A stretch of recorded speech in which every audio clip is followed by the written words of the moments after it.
जय श्री कृष्ण दोस्तों, life style with God में आपका स्वागत है।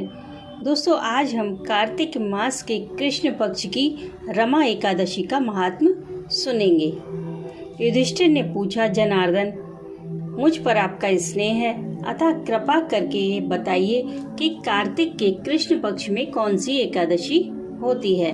भगवान श्री कृष्ण बोले, राजन, कार्तिक के कृष्ण पक्ष में जो परम कल्याणमयी एकादशी होती है वह रमा के नाम से विख्यात है। रमा परम उत्तम है और बड़े बड़े पापों को हरने वाली है। पूर्व काल में मुचकुंद नाम से विख्यात एक राजा हो चुके हैं, जो भगवान श्री विष्णु के भक्त और सत्य प्रतिज्ञ थे। निष्कंटक राज्य का शासन करते हुए उस राजा के यहाँ नदियों में श्रेष्ठ चंद्रभागा कन्या के रूप में उत्पन्न हुई। राजा ने चंद्रसेन कुमार शोभन के साथ उसका विवाह कर दिया। एक समय की बात है, शोभन अपने ससुर के घर आए। उनके यहाँ दशमी का दिन आने पर समूचे नगर में ढिंडोरा पिटवाया जाता था कि एकादशी के दिन कोई भी भोजन ना करे। यह डंके की घोषणा सुनकर शोभन ने अपनी प्यारी पत्नी चंद्रभागा से कहा कि प्रिय, अब मुझे इस समय क्या करना चाहिए, इसकी शिक्षा दो। चंद्रभागा बोली, प्रभो, मेरे पिता के घर पर तो एकादशी के दिन कोई भी भोजन नहीं कर सकता। हाथी, घोड़े, हाथियों के बच्चे तथा अन्य पशु भी अन्य घास तथा जल तक का आहार नहीं करते। फिर मनुष्य एकादशी के दिन कैसे भोजन कर सकते हैं? प्राणनाथ, यदि आप भोजन करेंगे तो आपकी बड़ी निंदा होगी। इस प्रकार मन में विचार करके अपने चित्त को दृढ़ कीजिए। शोभन ने कहा, प्रिय, तुम्हारा कहना सत्य है, मैं भी आज उपवास करूंगा। देव का जैसा विधान है वैसा ही होगा। भगवान श्री कृष्ण कहते हैं कि इस प्रकार दृढ़ निश्चय करके शोभन ने व्रत के नियम का पालन किया। क्षुधा से उनके शरीर में पीड़ा होने लगी। वे अत्यंत दुखी हुए। भूख की चिंता में पड़े पड़े सूर्यास्त हो गया। रात्रि आई, जो हरि पूजा परायण तथा जागरण में आसक्त वैष्णव मनुष्यों का हर्ष बढ़ाने वाली थी, परंतु वही रात्रि शोभन के लिए अत्यंत दुखदायिनी साबित हुई। सूर्योदय होते होते उनके प्राणों का अंत हो गया। राजा मुखचंद ने राजोचित काष्ठों से शोभन का दाह संस्कार कराया। चंद्रभागा पति का परलौकिक कर्म करके पिता के घर पर ही रहने लगी। नृपश्रेष्ठ, रमा नामक एकादशी के व्रत के प्रभाव से शोभन मंदराचल के शिखर पर बसे हुए परम रमणीय देवपुर को प्राप्त हुआ। वहाँ शोभन द्वितीय कुबेर की भांति शोभा पाने लगा। राजा मुखचुंद के नगर में सोम शर्मा नाम से विख्यात एक ब्राह्मण रहते थे। वे तीर्थ यात्रा के प्रसंग से घूमते हुए कभी मंदराचल पर्वत पर गए। वहाँ उन्हें शोभन दिखाई दिए। राजा के दामाद को पहचान कर वे उनके समीप गए। शोभन भी उस समय द्विज श्रेष्ठ सोम शर्मा को आया जानकर शीघ्र ही आसन से उठकर खड़े हो गए और उन्हें प्रणाम किया। फिर क्रमशः अपने शवसुर राजा मुखचंद का, प्रिय पत्नी चंद्रभागा का तथा समस्त नगर का कुशल समाचार पूछा। सोम शर्मा ने कहा, राजन, वहाँ सबकी कुशल है। यहाँ तो अद्भुत आश्चर्य की बात है।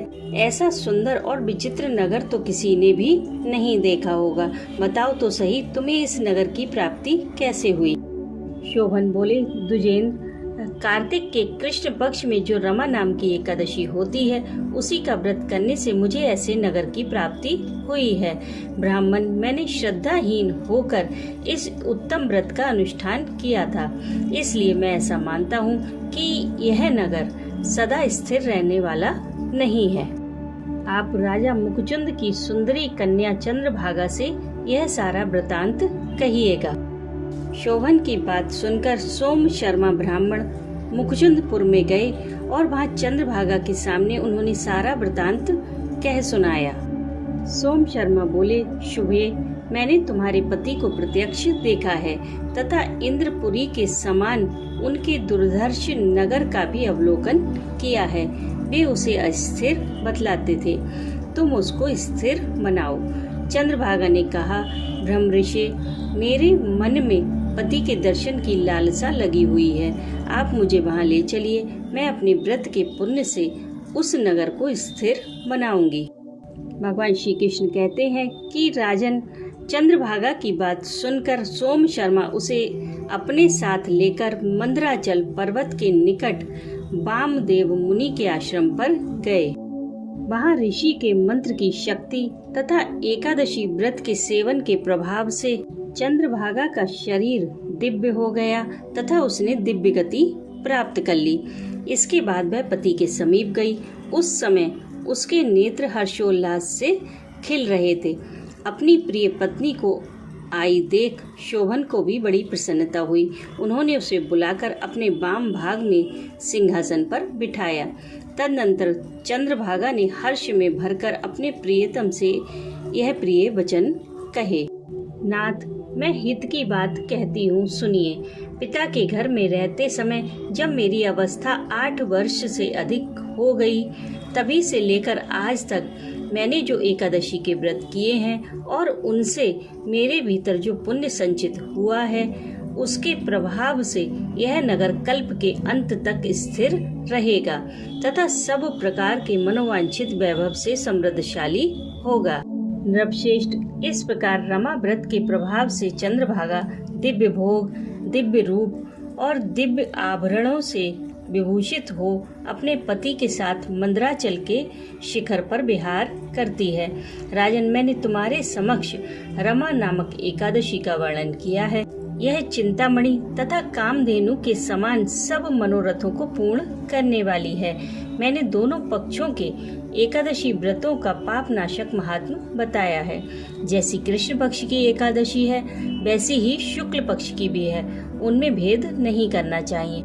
जैसे सफेद रंग की गाय हो या काले रंग की, दोनों का दूध एक समान ही होता है। इसी प्रकार दोनों पक्षों की एकादशियां समान फल देने वाली होती हैं। जो मनुष्य एकादशी व्रतों का महात्म सुनता है, वह सब पापों से मुक्त होकर श्री विष्णु लोक में प्रतिष्ठित होता है। बोलो एकादशी माता की जय।